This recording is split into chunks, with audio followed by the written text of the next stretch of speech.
Hi, everyone. Welcome to another set of flip notes. So, just like every other set of notes that we do, I encourage you to grab a sheet of paper or pull up a doc and jot things down as we go along. The program that we use will stop and ask you questions along the way just to make sure that you are getting the material that you need, etc. And if you have any questions through the entire video, send me a message so that I can answer them for you. This particular set is going to talk about a handful of people. These are the people that are involved in changing the Christian church from all living under the umbrella of Catholicism to having multiple different facets, multiple different sects of Christianity. That word sects, sect of Christianity. These are the people that are going to be responsible for that movement. So the people that are going to be instrumental in moving from having just the Catholic Church to having Baptists and Methodists and Presbyterians and Church of God and Jehovah's Witnesses, and this whole concept of lots of different types of Christians all under the veil of Christianity. Early on, before our class begins in 1500, early on there are a couple of dissenters. Dissenters are those who go against. I am going to grab my little pen tool. I should have had that ready to go. Dissenters, they go against. So in this case, these are going to be people who are going out against the things the Catholic Church is teaching in the Middle Ages. So the first one is John Wycliffe. He is from England. He is a religious philosopher who spoke out against the wealth of the Catholic Church. Now, remember that the church gets its wealth largely from tithing. So, attending church services and giving from your own wallet to the church. And in today's world, we see that as charitable giving that some people engage in large quantities, some people engage in small quantities, some people don't do it at all. Technically, the church teaching was that you gave 10% of your wealth to the Catholic Church. And it was more of a tax. It was sort of a mandatory thing. And he went against this because he's talking a lot about how there are lots of poor people in Europe. You know, the serf system in the 1300s is very strong. In the 14th century, feudalism is at large. And there are lots of people who are struggling to make ends meet in any way. And then they're giving what little that they have over to the church. And the church was using it to build cathedrals and commission art and do these like massive projects. And the higher up members of the church clergy are wearing gold rings and crowns and jewels, and they're very opulent. They're very showy with the amount of money that they have, and that's really counterintuitive to the things that are taught by the Bible, in particular the things that were taught by Jesus. And you also have, if I moved that correctly, there we go, John Huss. I'm not exactly sure that I'm pronouncing that correctly, but he is a priest from modern day Czechoslovakia. Sometimes you may hear him described as a Bohemian because he is from that region. But he spoke out against indulgences, and indulgences are going to come up a lot in this unit. Indulgences are a payment that you paid for forgiveness.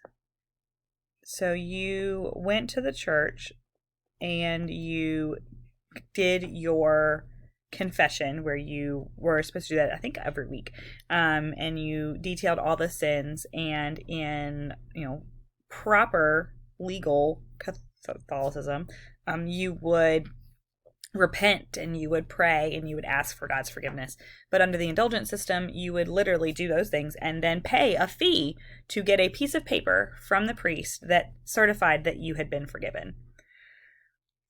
Now, that's entirely not accurate, not biblical whatsoever, but it's just the way that the church made more money, which is another thing that Wycliffe ahead of Huss was furious about, right? Is that the Catholic Church was literally telling people that they could get God's forgiveness by paying for it.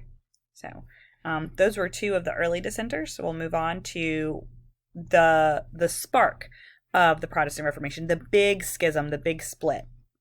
And that's under a man named Martin Luther. Martin Luther is a monk. Martin Luther is Catholic. And he noticed a lot of problems. He noticed a lot of issues that he took with the Catholic Church. And he wrote them down on this large parchment. He wrote down 95. He came up with 95 theses, 95 things that he thought were wrong about the Catholic Church. Reforms. That's what he was trying to do. He was trying to reform. He was trying to change the Catholic Church. And instead, what he did is he launched the splintering of the Catholic Church. It broke apart. Oh, there should not be an A right there. That's weird. Let me fix that while I keep talking. The Catholic Church is going to then split apart into lots of different branches of Christianity. Luther's most famous pieces, number one, he does speak out against indulgences, the same thing that Huss was angry about. But he believes that you can be saved only by your faith. And that's what was the anti-indulgence, right? You can't be saved by paying a fine. You can be saved by believing in God.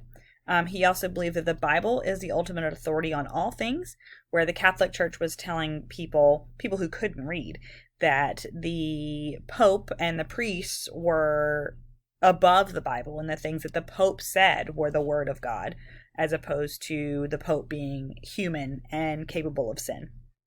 He also believed, and this is super radical at the time, that everyone is equal. Now, this is the 1500s. This is happening. This happens in 1517. And that's going to be 350 years almost before the United States eliminates slavery, right? This is revolutionary, that women, men, all races, all religions, everyone on this planet is equal in the eyes of God. Kings are no better than peasants. White people are no better than Black people.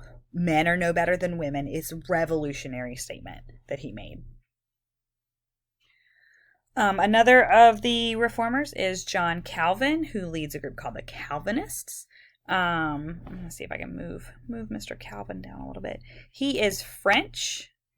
And he is in charge of, he works with a man named John Knox to help spread Calvinism. That should not mean, no, that should be Knox. I'm sorry.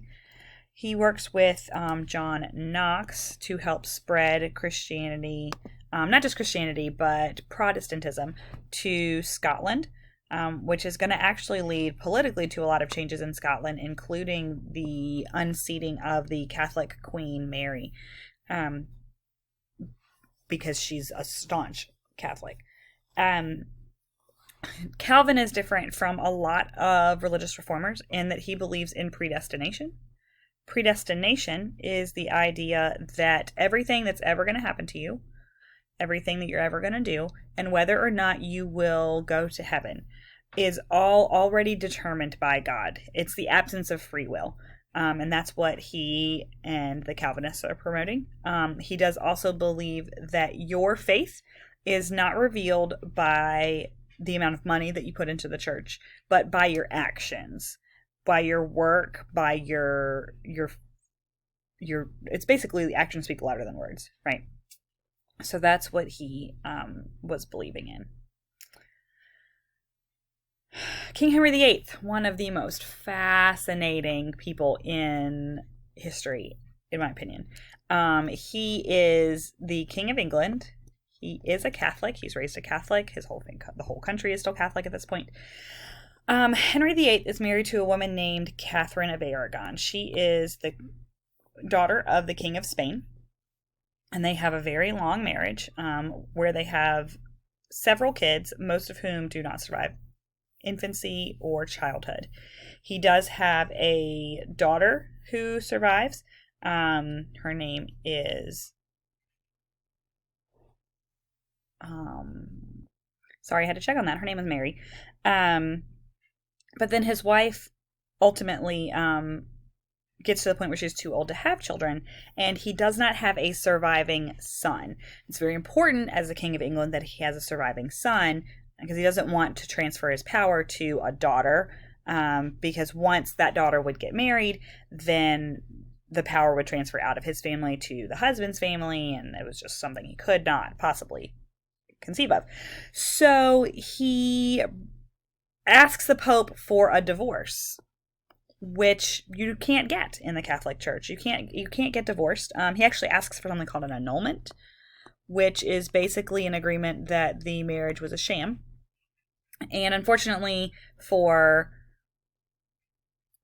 all involved, the Catholic Church doesn't grant that either, because he violates the terms of the annulment, because you have to have proven that you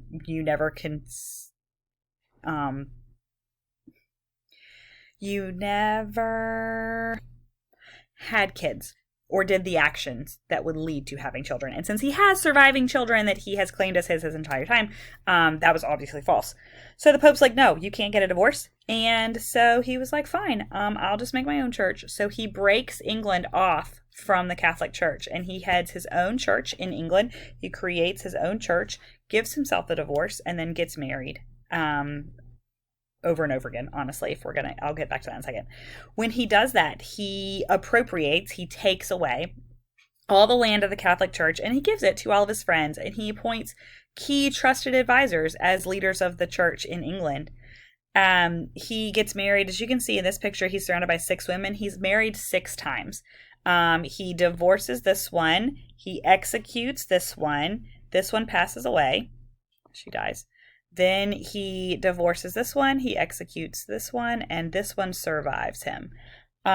So he ends up with several children in and out of wedlock from not just these 6 women, but lots of women, honestly, if I'm being serious.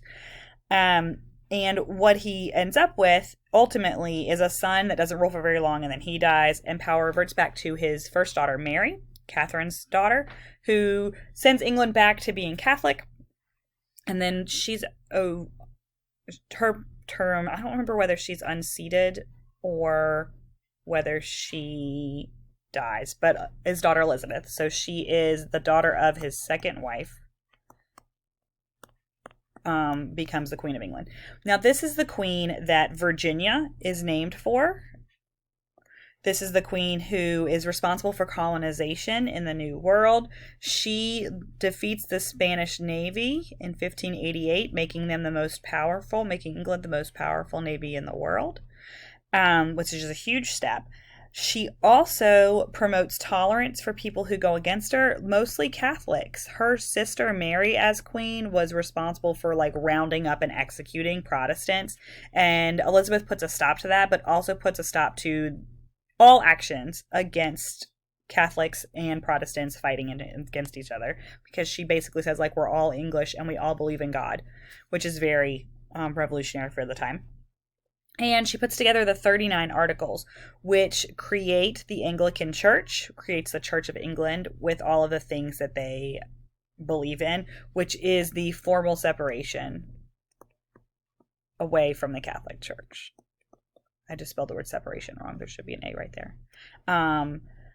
Formal separation from the Catholic Church. So there's a lot of shakedown in all aspects of the Catholics versus the Protestants in England. So I hope you don't have any questions that were too confusing. If you do, send me a message, right? That'll be always helpful. This is one of my most favorite things about history. If you find this kind of family dynamic complicated, there's lots of things you can watch. Reign on Netflix covers Elizabeth and Mary, who's the Queen of England at the time, or Queen of Scotland at the time. There's Girl with a Pearl Earring. No, that's not right. The Other Boleyn Sister. Sorry. Several things that you guys can watch that come up with this. These also about the Tudor family. That's who you'd be looking for all kinds of complicated drama that all is set up in the background of the Protestant Reformation. So that was quick. Let me know if you guys have any questions. See you next time.